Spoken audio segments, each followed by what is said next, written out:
Hey golfers, Jake Montgomery, Master Club Fitter from the Minneapolis store, joined here by Mark Olson, Master Club Fitter from the Minnetonka location. I brought you in here today to talk a little bit about drivers. So we've kind of reached the end of the season here. We have a pretty good idea of what most head models are doing. I wanted to ask you kind of what are some of your best recommendations or recipes for golfers with different swing speeds and styles. So I would say we're seeing more and more athletic golfers come in the Bay. A lot of former athletes converting into golfers. When you have that guy with a really high club head speed, what are kind of some of the models or even shafts that you're going to? Yeah, great point about a lot of guys kind of getting into the game. Even some of the guys that kind of got in during COVID, kind of looking to get an upgrade, get a new driver. There's really a lot of really great options this year. I mean, from everywhere from Ping is always great when it comes to consistency. So for most guys, if we're looking for forgiveness, if we're looking for consistency directionally, spin rate wise, Ping has always been very good. Yep. They're always a great go-to. Titleist has been another good one this year, especially for mitigating spin. If we got a player that's spinning it a little bit too much, whether that's speed, whether that's delivery, Titleist, whether it's GT3, has been really solid, even going to the 4. And in some scenarios, even the 2 does a great job of kind of controlling spin. Titleist across the board does a great job. Along with that, TaylorMade and Callaway both have phenomenal options across the board as far as kind of differing heads, especially on the low spin side. Callaway did a great job this year introducing their Tour Draw as well as their Triple Diamond Max. Yeah, I had a lot of success with those as well. Yes, just different options for the golfers, and everybody needs something slightly different. So the more options that we have from different manufacturers, it just gives us more tools in our tool belt to help the golfer. Yeah, I mean, I know both of us are very fond of the GT2. It's what we're currently gaming. Titleist has been just very successful with a wide range of players, but especially players that swing really fast and need to reduce speed a little bit. I mean, even people that come across a little bit more, which we'll kind of get into down the road. Like, I haven't been afraid to put them in a GT3 because even off the toe or the heel, the miss is still pretty consistent as far as ball speed goes, but it just kills their spin so much more than a typical draw bias driver would. On the other end of things, let's say you have a player that's been losing speed. They're trying to gain a little bit more carry, more height, more distance. Is there a head in particular that you'll recommend or a brand you like to use? Ping is always a really nice one. 12 degrees from their G440 Max or even their HL line with the Ultra Quick. Something where we can throw something a little bit lighter as far as the shaft in their hands, help get launch up a little bit, help get their speed up a touch. Both can do really solid options with that G440. GT1 has been another one, kind of where we talk about Titleist. They kind of nail the whole range as far as their spectrum. GT1, it does a great job of launching, getting that ball up in the air. We see so many people with the golf ball not spinning as much right now. We need to get launch up. We need to get spin up just to keep that ball up in the air. We want to maximize carry, want to maximize total distance.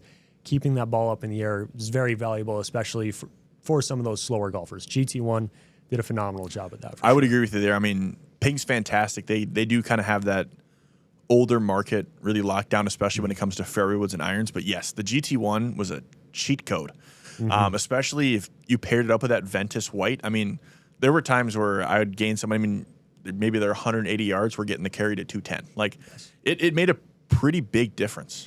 And then one that we see a lot is someone that tends to come across their body, hits a pretty spinny cut or slice.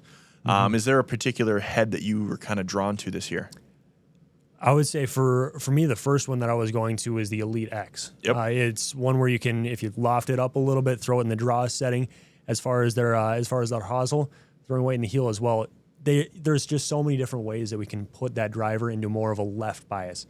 For the player that does miss it right, closing down that face, that was always the first one that I went to grab. Obviously, there are really good options. Kind of, you mentioned Titleist as well, where if we need to mitigate a little bit of that spin as well, putting it into an upright setting, moving weight to the heel, it's a great way to go there as well. Yeah, I mean, I would agree that players that tend to come across their body, Callaway almost across the board works really well. I mean, even the Elite Irons, I had a lot of success for people with excessive spin. But yeah, in that kind of low spin draw bias category as well, Callaway has a driver that kind of stands on its own with that Triple Diamond Tour Draw. It's, to my knowledge, the only draw biased low spin driver on the market. Now, I mean, you can set up other drivers, like we said, the GT3 to be more draw biased, but it already has more mass in the heel. And then with their cog, you can put it in that draw setting. It works really well for that kind of across the body player. And then on the other side, someone that is in to out like myself, who tends to hit it on the toe or especially hook it. What were some recipes that you found worked well?